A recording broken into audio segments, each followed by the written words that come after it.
या देवी सर्वभूतेषु शक्तिरूपेण संस्थिता नमस्तस्यै नमस्तस्यै नमस्तस्यै नमो नमः। जय माता दी, जयकारा शेरा वाली दा, बोल सांचे दरबार की जय। आपके अपने चैनल हमारे संस्कार में आप सभी का बहुत बहुत स्वागत है। आज हम आपके लिए लेकर आए हैं नवरात्रि के तीसरे दिन पूजी जाने वाली माँ चंद्रघंटा की कथा। लेकिन उससे पहले आप सभी से अनुरोध है कि प्लीज इस कथा को पूरा सुनिएगा। जय माता दी। आज हम आपको सुनाने जा रहे हैं माँ चंद्रघंटा की संपूर्ण कथा और श्री दुर्गा चालीसा का पाठ और उसके साथ साथ माँ चंद्रघंटा की आरती भी। और देवी भागवत पुराण के अनुसार माँ भगवती का यह स्वरूप बहुत शांति देने वाला और कल्याणकारी है। माँ के मस्तक पर घंटे के आकार का अर्धचंद्र है, इसी कारण देवी का नाम चंद्रघंटा पड़ा। इनके शरीर का रंग सोने की तरह से चमकीला है और देवी का वाहन सिंह है। देवी की 10 भुजाएं हैं जिनमें ये कमल, धनुष, बाण, खड्ग, कमंडल, तलवार, त्रिशूल और गदा आदि जैसे अस्त्र और शस्त्र धारण करके रखती हैं।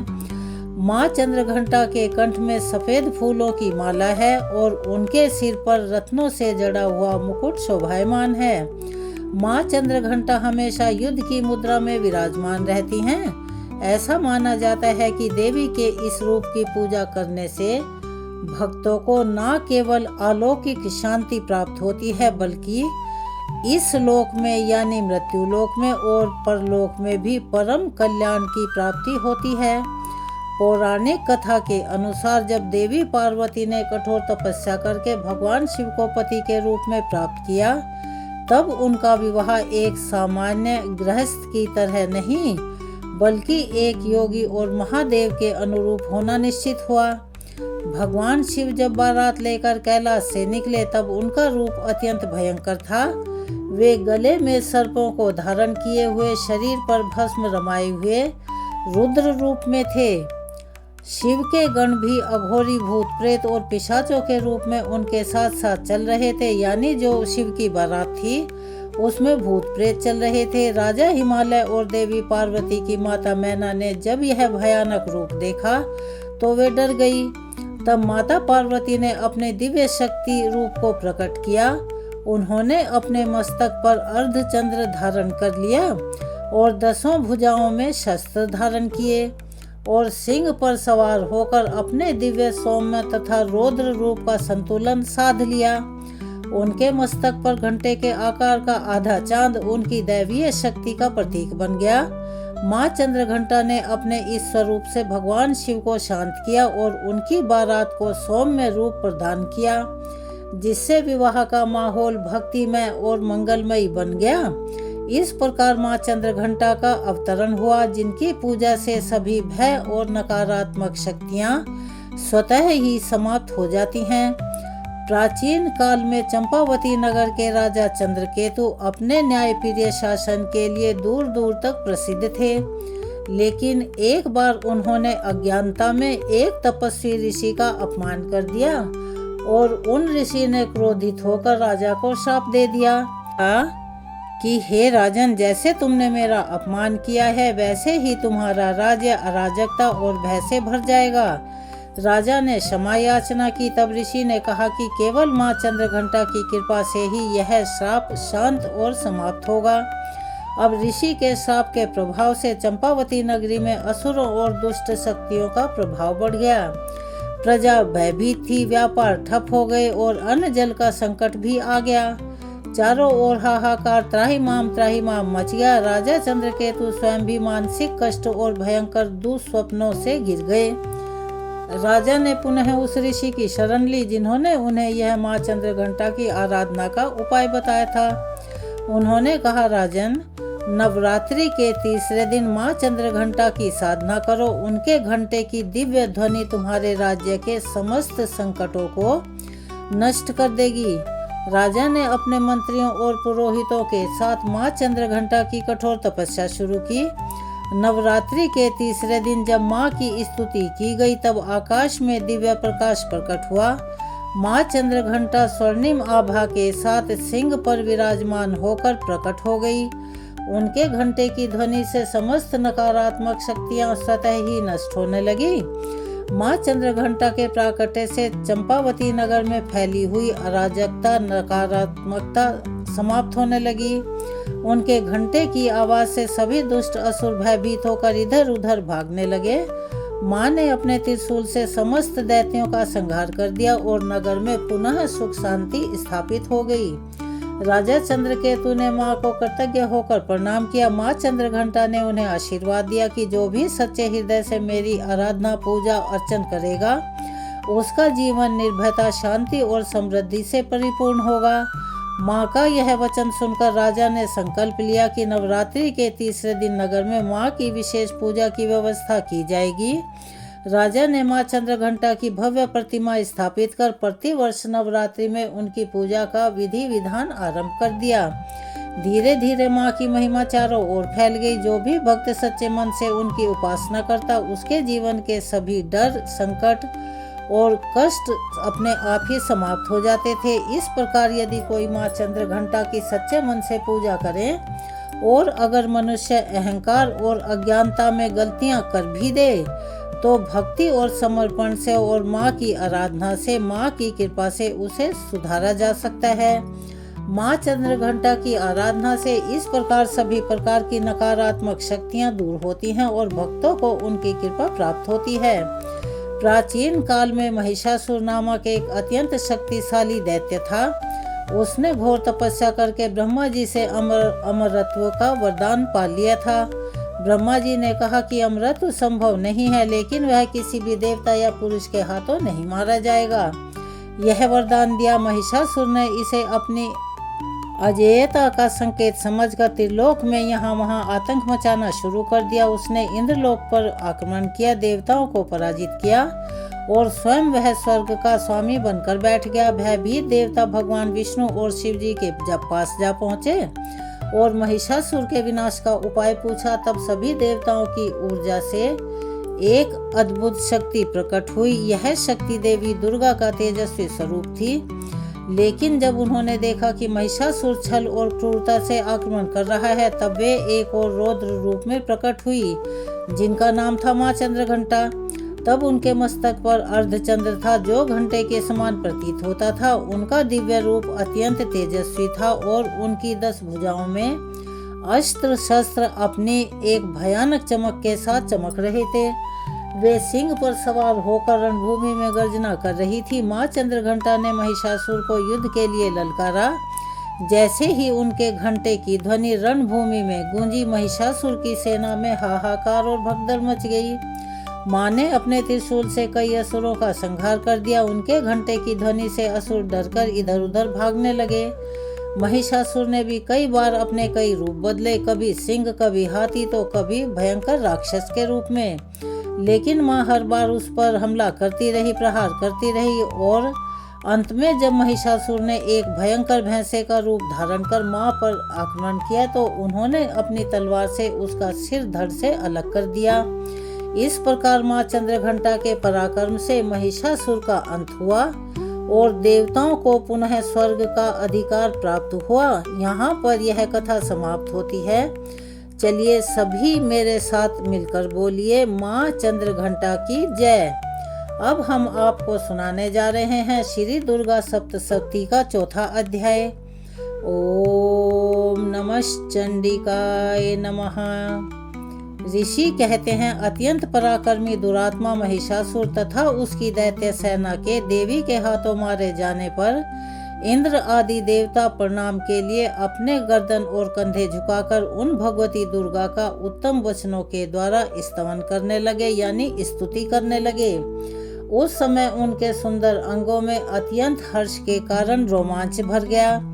देवता बोले, संपूर्ण देवताओं की शक्ति का समुदाय ही जिनका स्वरूप है और जिन देवी ने अपनी शक्ति से संपूर्ण जगत को व्याप्त कर रखा है, समस्त देवताओं और महर्षियों की पूजनीय उन जगदम्बा को हम भक्ति पूर्वक नमस्कार करते हैं। वे हम लोगों का कल्याण करें, जिनके अनुपम प्रभाव और बल का वर्णन करने में भगवान शेषनाग, ब्रह्मा जी तथा महादेव जी भी समर्थ नहीं है। वे भगवती चंडिका संपूर्ण जगत का पालन और अशुभ भयों का नाश करने का विचार करें, जो पुण्य आत्माओं के घरों में स्वयं ही लक्ष्मी के रूप में विराजती हैं। पापियों के यहाँ दरिद्रता के रूप से, शुद्ध अंतःकरण वाले पुरुषों के हृदय में बुद्धि के रूप से और सत्पुरुषों में श्रद्धा के रूप से तथा कुलीन मनुष्यों में लज्जा रूप से निवास करती हैं। उन आप भगवती दुर्गा को हम नमस्कार करते हैं। देवी, आप संपूर्ण विश्व का पालन कीजिए। देवी, आपके इस अचिंत्य रूप का असुरों का नाश करने वाले भारी पराक्रम का तथा समस्त देवताओं और दैत्यों के समक्ष युद्ध में प्रकट किए हुए आपके अद्भुत चरित्रों का हम किस प्रकार वर्णन करें। आप संपूर्ण जगत की उत्पत्ति का कारण हैं।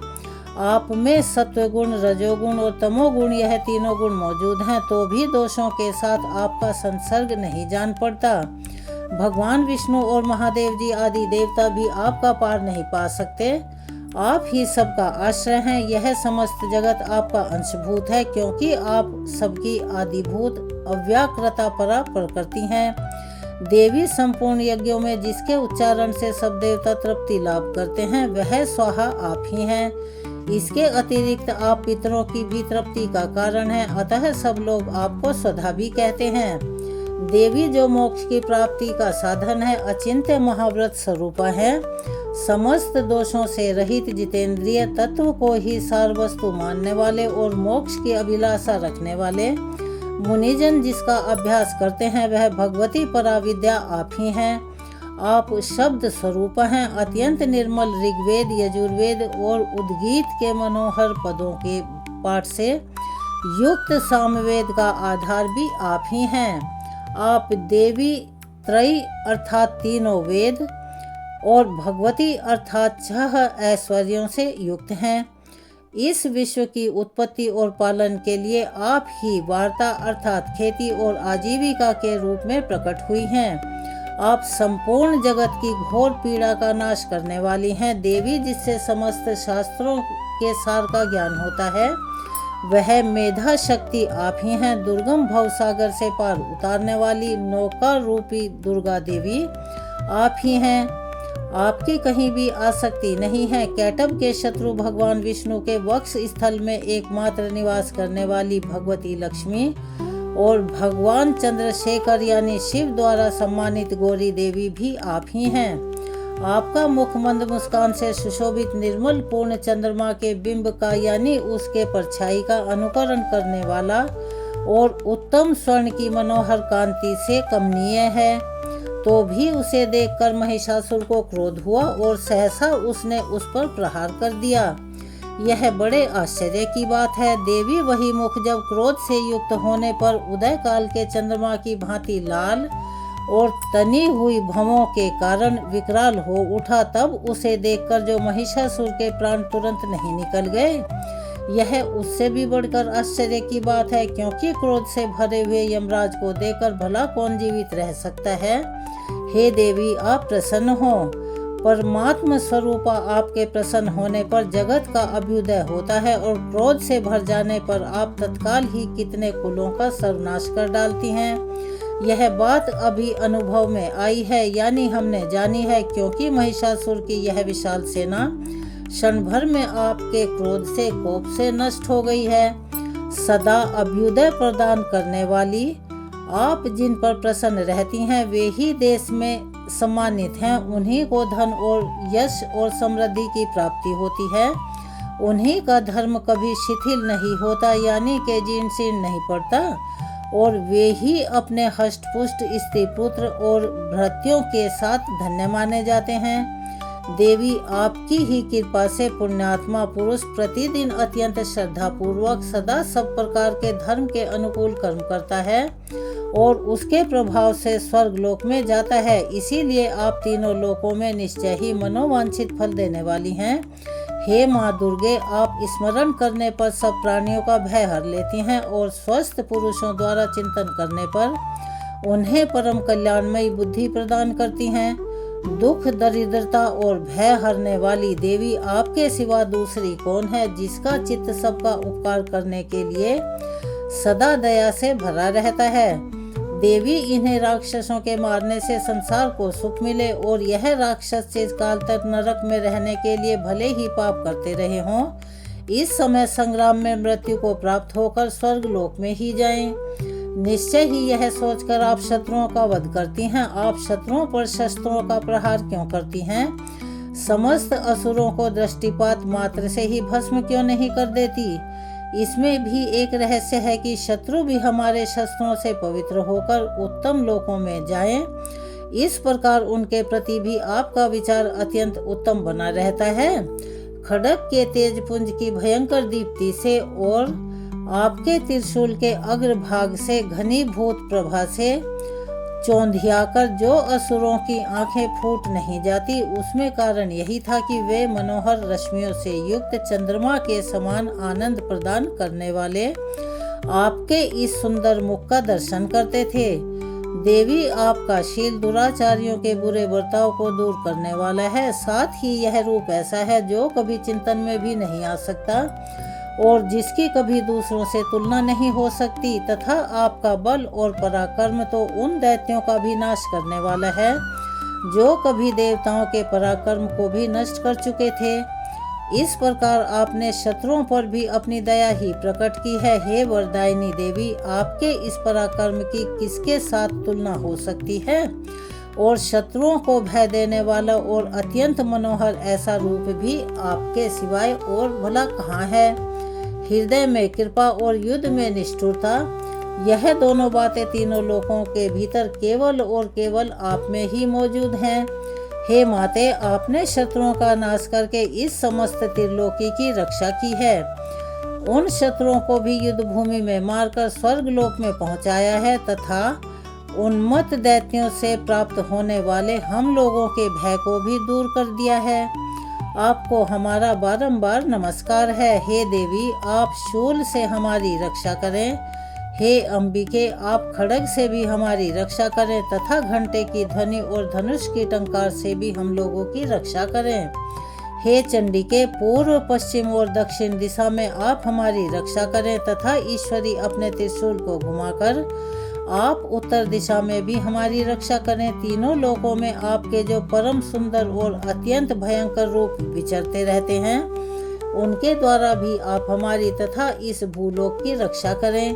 हे अंबिके, आपके कर पल्लवों में शोभा पाने वाले खड्ग, शूल और गदा आदि जो अस्त्र हों, उन सब के द्वारा आप सब ओर से हम सभी लोगों की रक्षा करें। ऋषि कहते हैं, इस प्रकार जब देवताओं ने जगन माता दुर्गा की स्तुति की और नंदनवन के दिव्य पुष्पों और गंध चंदन आदि के द्वारा उनका पूजन किया, फिर सब ने मिलकर जब भक्ति पूर्वक दिव्य धूपों की सुगंध निवेदन की, तब देवी ने प्रसन्न होकर प्रणाम करते हुए सब देवताओं से कहा। देवी बोली, देवताओं, तुम सब लोग मुझसे जिस वस्तु की अभिलाषा रखते हो, इच्छा रखते हो, उसे मांग लो। तब देवता गण बोले, भगवती ने हमारी सब इच्छा पूर्ण कर दी है, अब कुछ भी बाकी नहीं है, क्योंकि हमारा यह शत्रु महिषासुर मारा गया। महेश्वरी, इतने पर भी यदि आप हमें और वरदान देना चाहती हैं तो जब जब हम आपका स्मरण करें तब तब आप दर्शन देकर हम लोगों के महान संकट को दूर कर दिया करें। और प्रसन्न मुखी अंबिके, जो मनुष्य इन स्तोत्रों द्वारा आपकी स्तुति करे, उसे वित्त समृद्धि यानी धन वैभव देने के साथ साथ उसकी धन और स्त्री आदि संपत्ति को भी बढ़ाने के लिए आप सदा हम पर प्रसन्न रहें। मार्कंडेय ऋषि कहते हैं कि हे राजन, देवताओं ने जब अपने तथा जगत के कल्याण के लिए भद्रकाली देवी को इस प्रकार से प्रसन्न किया, तब वे तथास्तु कहकर वहीं अंतर्ध्यान हो गई। हे राजन, इस प्रकार पूर्व काल में तीनों लोकों का हित चाहने वाली देवी जिस प्रकार देवताओं के शरीरों से प्रकट हुई थी, वह सब कथा मैंने कह सुनाई। अब पुनः देवताओं का उपकार करने वाली वे देवी दुष्ट दैत्यों तथा शुंभ निशुंभ का वध करने और सब लोगों की रक्षा करने के लिए गौरी देवी के शरीर से जिस प्रकार प्रकट हुई थी, यह सब प्रसंग मेरे मुंह से सुनो। मैं उसका तुम्हें यथावत वर्णन करता हूँ। जय माता दी। इस प्रकार श्री मार्कंडेय पुराण में सावर्णिक मनवंतर की कथा के अंतर्गत देवी महात्म्य में शुक्रादि स्तुति नामक चौथा अध्याय पूर्ण होता है। चलिए अब हम सब मिलकर करते हैं श्री दुर्गा चालीसा का पाठ और फिर सबसे अंत में करेंगे माँ दुर्गा की आरती। नमो नमो दुर्गे सुख करनी, नमो नमो दुर्गे दुख हरनी, निराकार है ज्योति तुम्हारी, तिहूँ लोक फैली उजियारी। शशि ललाट मुख महाविशाला, नेत्र लाल भ्रुकुटी विकराला, रूप मात को अधिक सुहावे, दर्श करत जन अति सुख पावे। तुम संसार शक्ति लैकीना, पालन हेतु अन्न धन दीना, अन्नपूर्णा भई जगपाला, तुम ही आदि सुंदरी बाला। प्रलय काल सब नाशनहारी, तुम गौरी शिव शंकर प्यारी, शिव योगी तुमरे गुण गावे, ब्रह्मा विष्णु तुम्हें नित ध्यावे। रूप सरस्वती को तुम धारा, दे सुबुद्धि ऋषि मुनि उबारा, धरो रूप नरसिंह को अम्बा, प्रकट भई फाड़ के खम्बा, रक्षा करी प्रहलाद बचायो, हिरणाकुश को स्वर्ग पठायो, लक्ष्मी रूप धरो जगमाही, श्री नारायण अंग समाही, शीर सिंधु में करहि विलासा, दया सिंधु दीजे मन आसा। हिंगलाज में तुम्ही भवानी, महिमा अमित न जात बखानी, मातंगी धूमावती माता, भुवनेश्वरी बगला सुखदाता। श्री भैरव तारा जगतारणी, छिन्न भाल भव दुख निवारणी, केरी वाहन सोह भवानी, लांगुर वीर चलत अगवानी, कर में खप्पड़ खरग विराजे, जाको देखी काल डर भाजे। सोहे अस्त्र और त्रिशूला, जागते उठत शत्रु है सूला, नगर कोटि में तुम्ही विराजत, तिहूँ लोक में डंका बाजत, शुंभ निशुंभ दैत्य तुम्हारे, रक्त बीज शत्रु संगारे। महिषासुर नप अति अभिमानी, जही अगबार मही अकुलानी, रूप कराल काली को धारा, सैन सहित तुम उसे संघारा। परी भीर संतन पर जब जब भई सहाय, मात तुम तब तब आबापुर अरबा, सब लोका तब महिमा सब कहे अशोका। ज्वाला में है ज्योति तुम्हारी, तुम्हें सदा पूजे नर नारी, प्रेम भक्ति से जो यश गावे, दुख दारिद्र निकट नहीं आवे। ध्यावे तुम ही जो नर मन लाई, जन्म मरण ते सो छुट जाई, योगी सुरमुनि कहत पुकारी, योग न होय बिन शक्ति तुम्हारी। शंकराचार्य तप कीनो, काम क्रोध जीती सब लीनो, निज दिन ध्यान धरो शंकर को, कहु काल नहीं सुमिरत तुमको, शक्ति रूप को मरम न पायो, शक्ति गई तब मन पछतायो। शरणागत हुई कीर्ति बखानी, जय जय जय जगदम्ब भवानी, भई प्रसन्न आदि जगदम्बा, दई शक्ति नहीं कीन विलंबा, मोको मात कष्ट अति घेरे, तुम बिन कौन हरे दुख मेरे। आशा तृष्णा निपट सतावे, रिपु मूरख मोहि अति डर पावे, शत्रुनाश कीजे महारानी, सुमरो इच्छित तुम्हें भवानी, करहु कृपा हे मातु दयाला, रिद्धि सिद्धि दे करहु निहाला। जब लगी जीव दया फल पाऊँ, तुमरो यश मैं सदा सुनाऊँ, देवी दास शरण्य जानी, करहु कृपा जगदम्ब भवानी। दुर्गा चालीसा जो कोई गावे, सब सुख भोग परम पद पावे। श्री दुर्गा चालीसा यहाँ पर संपूर्ण होती है। चलिए अब हम सब मिलकर करते हैं माँ चंद्रघंटा की आरती। ओम जय चंद्र घंटा माँ, मैया जय चंद्र घंटा माँ, सर्व जगत की स्वामिनी, कृपा सदा करना। ओम जय चंद्र घंटा माँ, अर्ध चंद्र माथे पर रूप अति सुंदर है, घर घर तुमरी पूजा पूजत सब नारी नर। ओम जय चंद्र घंटा माँ, नवरात्रों में तीसरी माँ का ध्यान करो, माँ की ममता पाओ, माँ की जय जयकार करो।